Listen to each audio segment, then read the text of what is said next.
동산교회 시간. 이 시간 말씀에는 물된 동산교회 담임 조병선 목사님입니다.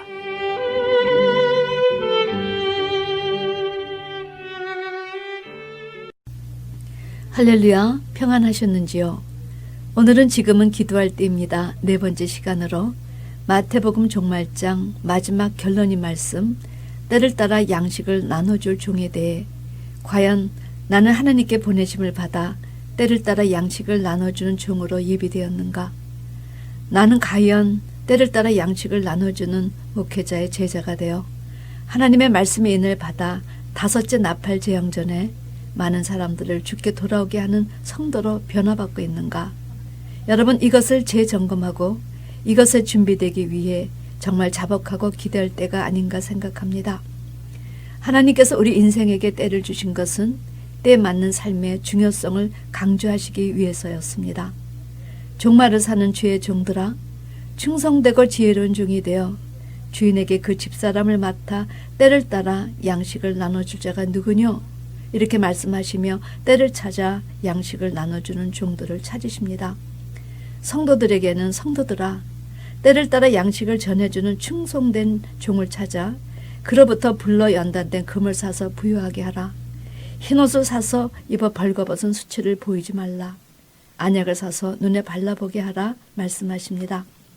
그런데 지금 불로 연단한 금이 무엇인지, 언제 벗었다고 벌거벗은 수치를 보이지 않도록 흰옷을 사서 입으라 하시는지, 어떤 안약을 발라 눈을 보게 하라 하시는지, 안타깝게도 이런 내용을 알리고 예비시키는 때를 따라 양식을 나눠줄 지혜롭고 충성된 종들과 들을 게 있는 백성들이 그리 많지 않았다는 사실입니다. 그러므로 하나님께서 내 백성이 지식이 없어 망하는도다 말씀하셨고, 신약의 예수님께서는 내가 땅의 일을 말하여도 너희가 믿지 아니하거든 하물며 하늘 일을 말하면 어떻게 믿겠느냐 말씀하셨습니다. 사도 바울도 예수님을 알아뵙고 영접해야 할 관원조차 그를 알지 못했다. 만일 알았다면 영광의 주를 십자가에 못 박았겠느냐 한탄하셨습니다. 성도 여러분, 왜 이렇게 하나님의 종들과 백성 피차 무지한다는 평을 하늘로부터 들어올까요? 여러분, 하나님 나라의 그런 정황을 그동안 어떻게 받아들이셨는지요? 저도 목사인지라 이런 정황에 대해 아주 예민했습니다. 또 많은 갈등이 있었습니다. 결국 깨달은 것은 공중의 권세 잡은 사단 마귀가 우는 사자처럼 주의 종들과 성도들을 공략하고 유혹하기 때문에 깨어 기도하며 말씀에 전념하지 않는 한 의외로 먹히기 쉽다는 영적 현실을 발견할 수 있었습니다. 이런 이유로 하나님의 나라는 늘 충성되고 지혜로운 정통주의 종들보다 겉만 번지르 외식하는 전통주의가 다수였다는 것이 성경의 증거입니다. 그러므로 주님은 포도원에 비유해서 누가 하나님의 참 선지자들 보내는 족족 다 죽이고 누가 이 땅에 오신 아들을 죽일 것인가? 예, 그 시대 종교 지도자들에게 물으셨고, 사도 요한은 계시록에서 누가 장래 하나님의 종들을 죽일 것인가? 믿는 자고 하는 자들이 그리할 것을 미리 경고하고 있습니다. 이를 통해서 우리는 각 시대마다 자기를 정통으로 착각하는 그 시대 전통주의자들, 악한 종들의 무리가 그리하였다는 사실을 깨닫게 됩니다. 자기 착각이란 이렇게 무서운 결과를 낳는 것이지요. 자, 그러면 어떤 요인이 충성된 종과 악한 종으로 갈리게 하였을까요? 저는 이 말씀을 묵상하면서 충성되고 지혜로운 종과 악한 종으로 나눠진 것은 세 가지 점에 기인하였음을 알게 되었습니다. 그런데 그 세 가지 점은 이 시대도 역시 마찬가지 상황이기 때문에 우리 모두 이 영적 실제에 대해 함께 기도하자는 것입니다. 첫째, 충성된 종은 주인이 곧 오실 것을 알았습니다. 그러나 악한 종은 더디 올 것으로 착각했다는 것입니다. 여기서 주인은 예수님을 비유했지요. 그런데 지금 재림의 주가 곧 오실 것을 알고 그것을 알리는 주의 종들이 얼마나 되는지요. 여러분, 어떻게 생각하십니까? 두 번째, 각자 자기 생각의 결과 충성스럽고 지혜로운 종은 그 집사람에게 때를 따라 양식을 부지런히 먹여 성도로 하여금 주님의 재림을 예비할 수 있게 하였다는 것입니다. 그러나 악한 종은 성도에게 때를 따라 양식을 먹이기는커녕 자신도 게을리하며 오히려 먹고 마시고 놀았다는 것이지요. 성도 여러분, 주님이 자기 백성에게 오셨을 때 그 시대 종교 지도자들은 때에 맞는 양식을 주러 오신 분을 알아뵙지 못했습니다. 그러므로 오히려 죽이는 우를 범했지요. 지금 우리 시대에 때에 맞는 양식이 무엇인지요? 목회자로서 어떤 양식을 주어야 때를 따라 양식을 나눠주는 지혜로운 종이 되어 주님의 마음을 기쁘게 하고 복을 받을 수 있을까요? 안타까운 사실은 우리 시대도 때에 맞는 양식을 전해주는 종들이 많지 않아서 장래 하나님의 종들을 악한 종들이 또 죽일 것으로 계시록 11장은 예고하고 있습니다. 여러분, 신앙은 적당이라는 것이 통하지 않습니다. 하나님께서 불꽃 같은 눈으로 다 보시기 때문이지요. 성경이 말하는 때에 맞는 양식은 반드시 그 때에 맞게 먹어야 합니다. 다른 정로가 없다는 것입니다. 또한 성경이 말하는 죄도 선악과를 먹은 죄가 어떤 죄인지, 선악과를 먹은 그 원죄로 인해 어떤 자범죄를 생산하고 살았는지 그 내용을 정확히 알고 그 원죄를 바로 씻는 실제가 있어야 원죄가 씻겨지고 우리는 성령의 인치심을 받을 수 있는 것입니다. 그러므로 지금 우리 시대에 우리가 먹을 때에 맞는 양식이 무엇인가 그것을 바로 알고 목회자는 그 양식을 성도에게 나누어 주어야 하고 성도는 그 양식을 먹어야 주님의 재림을 준비할 수 있습니다.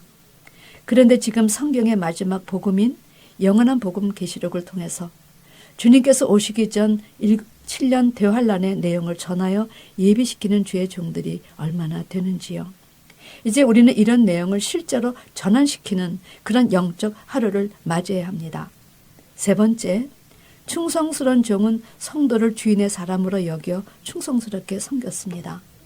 그러나 악한 종은 자기 사람으로 오인하여 섬기기는커녕 동무들을 때리고 술 친구들로 더불어 먹고 마시고 자기 임의로 행동하였다는 것입니다.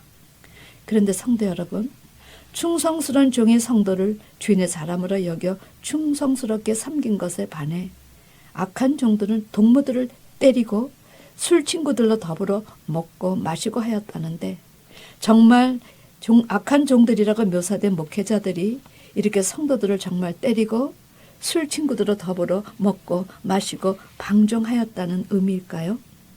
이렇게까지 타락되어도 그 밑에서 매맞고 신앙생활할 사람들이 있을까요? 그런데 이 말씀은 누가 주신 말씀이십니까? 주님께서 종말에 대한 경고의 결론으로 주신 말씀이기 때문에 악한 종들이 동무들을 때린다는 말씀, 술 취한 자들의 정체, 이것이 누구인가를 우리는 바로 알고 점검해야 되는 것입니다.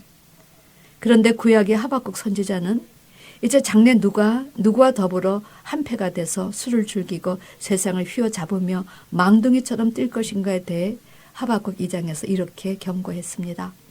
보라, 그의 마음은 교만하며 그의 속에서 정직하지 못하니라.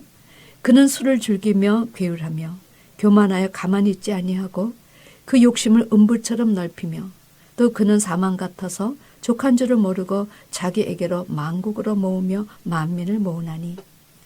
여러분, 이 말씀은 1차적으로 그 시대 바벨론이 자기 나라의 세력을 넓히기 위해 여기저기 넘보고 침략 근성을 발휘할 것에 대한 예언이었습니다. 바벨론은 하나님 나라를 침략한 7머리 10번 짐승의 셋째 머리에 해당되는 나라입니다만 이 예언은 2차적으로 우리 시대 바다에서 나타날 마지막 적그리스도 7째 머리가 어떻게 욕심을 음부처럼 넓히며 만국을 자기 손에 넣고자 할 것인가에 대한 예고입니다. 그러므로 우리 시대에 나타날 이 적그리스도라는 짐승과 누가 놀아나는가? 성경은 악한 종들, 거짓 목자들이 놀아날 것으로 예고하고 있는 것입니다. 사랑하는 성도 여러분, 마태복음 24장 주님께서 제시하신 때를 따라 양식을 나눠주는 종과 그것과 달리 악한 종들이 동무들을 때리고 술 친구들로 더불어 먹고 마시는 이 상황은 다름 아닌 7년 대환란, 전 3년 반 두 중인 시대가 끝나고 후 3년 반 적그리스도 시대에 일어나는 상황을 예수님께서 의미한 것이었습니다. 따라서 악한 종들은 계시록 13장 땅에서 올라와 새끼 양같이 두 뿔이 있고 마른 용처럼 하는 거짓 목자들을 의미하고 이 악한 종의 술 친구들은 누구를 의미했는가? 계시록 13장 바다에서 올라올 7머리 10뿔 가진 짐승인 적그리스도를 의미한 것입니다. 이들 악한 거짓종들은 때를 따라 양식을 먹이기는커녕 주님의 재림을 준비하기는커녕 자기도 양식을 찾아 먹지 않다가 사단의 밥이 돼서 바다에서 올라온 이들 적그리스도의 정치 시녀가 되어버릴 것이라는 거지요. 그런데 거기에 그치지 않고 하나님의 백성을 유혹하고 적그리스도를 경배하게 하고 짐승의 표를 받게 하는데, 만약 경배하지 않으면 몇이든지 다 때리고 죽이게 하니까 주님께서 이 악한 종들이 동무들을 때리고 술 친구들이 적그리스도와 더불어 먹고 마신다 표현하신 것입니다. 결국 이들은 정해진 때를 모르고 술 친구와 더불어 먹고 마시다가 생각지 않은 때에 주인이 이르러 엄히 때리고 외식하는 자의 율에 처하게 됩니다. 주님은 하나님의 백성을 적그리스도에게 인도하는 이 악한 종들은 이제 불못에서 슬피 울며 이를 갈미 있으리라 경고해 주셨습니다. 이런 이유로 우리는 이 악한 종들에 대해 영분별할 수 있어야 하는데, 지금 여러분 이 시대는 아직 적그리스도가 나타나기 전이라 이런 경고가 무색하지만 사도 바울은 이렇게 말씀하셨습니다. 평안하다 안전하다 그때 이런 일이 일어난다 하시니 기도하며 때에 맞는 양식을 먹고 때를 분별하기 위해 함께 기도하자는 제안을 드리는 것입니다. 계시록 3장 라오디아 교회는 이 시대를 대표한 교회였습니다. 그런데 이들의 신앙이 어떠하였는지요? 주님은 한마디로 덥지도 않고 차지도 않은 미적지근한 신앙이라 토해내고 싶다 말씀하셨습니다. 그런데 이들은 오히려 나는 부자라 부유하여 부족한 것이 없다고 착각한다는 것입니다. 그동안 얼마나 많은 하나님 나라의 종들이라는 사람들이 이런 착각 때문에 남을 죽이고 자기도 죽었습니까? 여러분 어떠신지요? 자기의 신앙의 정로를 걷고 있다는 확신을 갖고 계시는지요? 주님은 착각하고 사는 라오디가 교인에게 분명하게 이렇게 말씀하셨습니다. 내 공고한 것과 가난한 것과 가련한 것과 눈먼 것과 벌거벗은 수치를 알지 못하느냐? 그리고 이 문제를 해결할 3가지 처방책을 제시하여 주셨습니다. 첫째는 내가 너를 권하노니 내게서 불러 연단한 금을 사서 부유하게 하라. 여러분 종말을 살고 있는 우리가 불러 연단한 금을 사야 할 것을 알고 계셨는지요?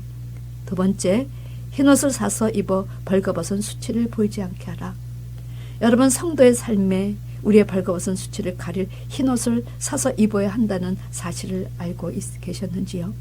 세 번째, 안약을 사서 눈에 발라보게 하라. 여러분의 신앙의 삶에서 안약을 사서 보아야 할 것이 있다는 사실을 알고 계셨습니까? 이렇게 사야 할 것이 많은가? 금은방에 가야 불러 연단한 금을 살 수 있는가? 옷가게를 가면 흰옷을 살 수 있는가? 약방에 가야 신앙의 삶에 볼 수 있는 안약을 살 수 있을 것인가? 성도 여러분, 이 3가지 불러 연단한 금과 흰옷, 눈에 발라볼 수 있는 안약은 세상에서 구할 수 없는 것입니다. 교회에서만 살 수 있습니다. 그런데 교회도 모든 교회가 아니라 하십니다. 반드시 계시록 1장 20절에 제시되는 7별이 있는 7 촛대 교회에서만 살 수 있다 하십니다. 그런 이유로 불러 연단한 금은 주 안에서 장성한 자들이 전 3년 반에 어떤 삶을 살아야 하며 후 3년 반 어떻게 고난의 길을 가야 하는가, 고난 후의 영광을 제시하시는 계시록을 의미한 것이요. 안약은 계시록의 장래될 일의 실상을 기록한 계시이기 때문에 이 실상 계시를 보지 못한 사람들에게 실상 계시를 보라, 그래서 안약을 사서 보라 하신 것이요. 이렇게 계시록을 통해 장래 하나님의 나라가 어떻게 성취되는지 보고 아는 사람은 믿음이 행함과 함께 일해서 행함으로 믿음이 온전케 되니 흰옷. 이 흰옷은 혼인잔치에 입고 갈 성도들의 옳은 행실이기 때문에 흰옷을 사라 하신 것입니다. 하나님은 성도의 마음을 연단하시는 분이십니다. 주님의 재림을 앞둔 3가지 화는 하나님 말씀의 인을 받지 않는 자들에 대한 재앙이요 심판이기 때문에 어찌하든 이제부터 이 시대 목회자와 성도는 성령이 제시하는 실제 삶을 살아 정로의 길을 가야 합니다. 이런 영적 실제를 깨닫고 깨어 기도하며 때를 따라 양식을 전하는 목회자와 성도가 되시길 주님의 이름으로 축원합니다. 아멘.